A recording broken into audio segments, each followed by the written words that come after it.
Fun fact, the famous general Marcus Antonius employed two famous gladiators, two gladiatorial champions, to become his personal bodyguards. How cool is that? Gladiators are fascinating. And whenever we think of the gladiators, our popular image, the first image that comes to mind are, of course, men. Very strong men who fight for the glory and entertainment of Rome. Thing is, though, that when we look at history, but sometimes history really fascinates us, it really amazes us, and it never ceases to amaze us. In fact, when we look at the gladiators, the gladiator world, the gladiatorial world, we will find out in this video that actually women gladiators existed. They fought in the arena.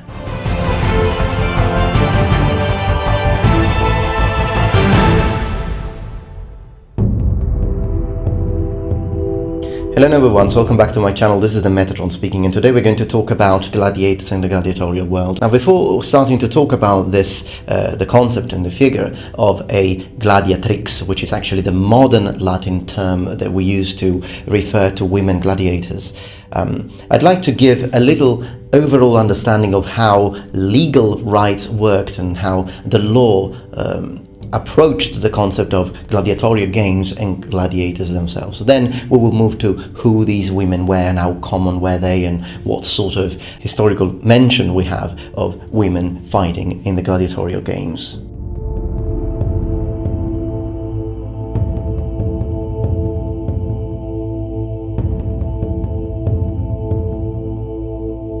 Now, this shouldn't surprise us, because whenever we think of Roman history, then whether we're talking about early Republic, late Republic, Roman Empire, late Roman Empire, things will change dramatically, because we are talking about hundreds and hundreds of years. And if you think about, just imagine how different things were from, for example, the 16th century and the 18th century, okay, just 2 centuries apart. Well, gladiatorial games went on for 1,000 years. So early gladiatorial games will be very different from late gladiatorial games. And of course, we know that gladiatorial games reached their peak in around the 2nd century, and then they, as Rome will adopt Christianity, they will eventually disappear. Although I got to say that the Christian Roman Empire had no problems with animals being killed in gladiatorial games. In fact, those will continue until 600 AD. Now, like their male counterparts, the female gladiators fought each other or wild animals to entertain audiences, but we don't know much about them. But what we know, I'm going to share. One thing we know for sure is that they were considered to be exotic, something lavish, rare. It was not the norm. We know that in 66 Anno Domini, Nero, Emperor Nero, had Ethiopian women, men and children fight at Amunus to impress the king of Armenia. Now, as far as the reception from Roman crowd, we know that some people found the idea of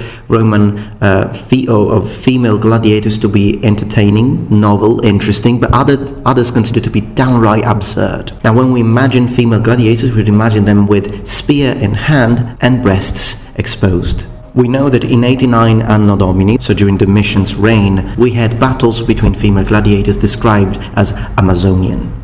Unfortunately, we have no evidence of training in any gladiator school that was specialized for female gladiators. And this is why it has been suggested that most likely female gladiators trained under private tutors. One of the most famous relief that represents female gladiators was found in Halicarnassus.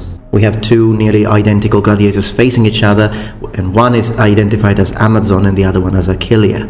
Of course, these are to be considered stage names. If we have a look at their equipment, they are bareheaded, equipped with a greave, loincloth, belt, rectangular shield, dagger, and manica. The lack of protective headgear can also be considered to be their helmets being discarded during the fight. We also have an inscription at Ostia Antica, marking games held there around the mid-2nd century Anno Domini, and it refers to local magistrates and the general provision of women for the sword. This has been interpreted as meaning actual gladiators, because they are defined as mulieres, which means women, rather than feminae, which means ladies, which led us to believe that they were not victims. So women for the sword doesn't mean victims, but means women who will use the sword. As with all changes, of course, some people actually considered and regarded female gladiators as a symptom of a corrupted Roman sensibility, both in terms of morals and womanhood. And the fact that female gladiators were banned in 200 AD by Emperor Septimus Severus is probably a result of this, of the majority, probably, of the crowd starting not to like this idea. In fact, I don't particularly like this idea of imagining this representation of Roman citizens and people in ancient Rome just being bloodthirsty, wanting to see people die all the time. That's not really... And then when we do this, we are being hypocritical because if you think about it, I mean, we watch boxing matches and we watch MMA matches, and people get bloody, people get smashed into pieces in those games, and yes, it doesn't happen very often that the people die, of course, in those games, and I would imagine in those matches in modern time, and I would imagine that perhaps the ratio of deaths or accidental deaths as well during gladiatorial games would be higher. But you shouldn't imagine, we shouldn't really point the finger and say, look, these people were barbarians and disgusting because they are entertained by the sight of blood, because when you watch some MMA fights, people are entertained by the sight of blood and that sort of thing, and of course, but no, what I think the ancient Romans enjoyed watching was the ability of these people, their combat training, the way they were fighting, their skill, and the moves that they would pull out to fight, which is very similar to how we in our day and age enjoy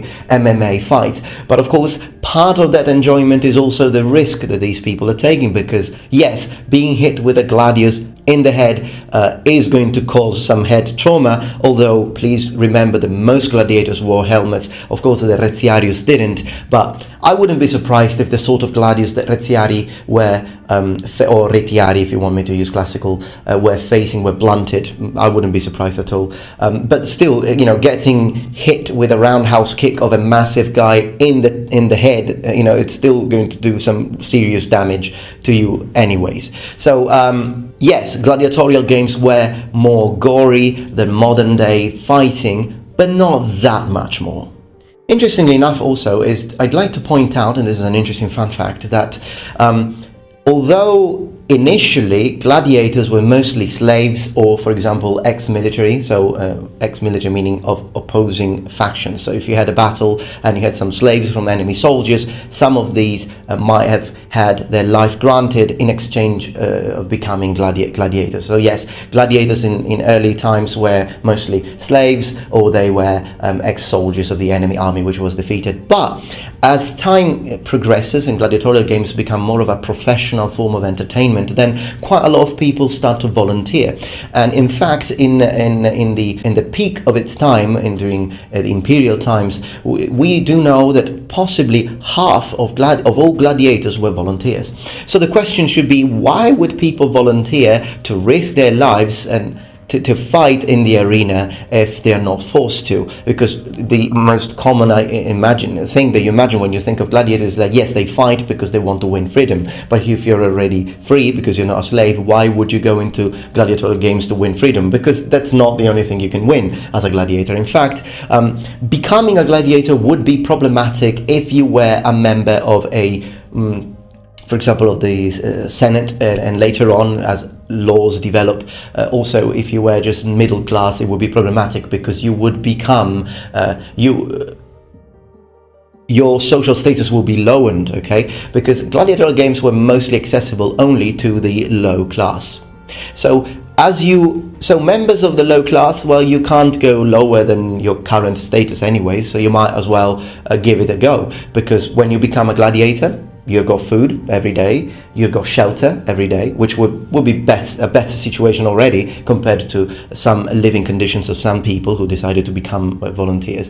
And then if you were a strong guy, okay, and you already knew how to fight a little bit, then it could be a good possibility to gain fame and become rich, because some of the top level gladiators were basically treated like we treat today football stars, okay? And we even have emperors paying incredible sums of septims. We're talking about 100,000 to a single gladiator who had retired, just to have him back in the arena. how popular he was. And other times, some very important gladiators, people, champions, okay, gladiatorial champions, could also get land, they could get property, and of course they could get a lot of gifts, also monetary gifts, okay? So you could become rich as a gladiator. So if your condition was really bad, but you still had a reasonable physique, okay, the idea of trying and becoming a gladiator wasn't that strange. And that explains why half of all gladiators in imperial times were volunteers. Very interesting fact, if you ask me. Alright, noble ones, well, I hope that you enjoyed this video. If you did, please remember thumbs up and subscribe to my channel for more content from the Metatron. I hope to see you again tomorrow for my next daily upload. And remember, the Metatron has spread his wings. Valete!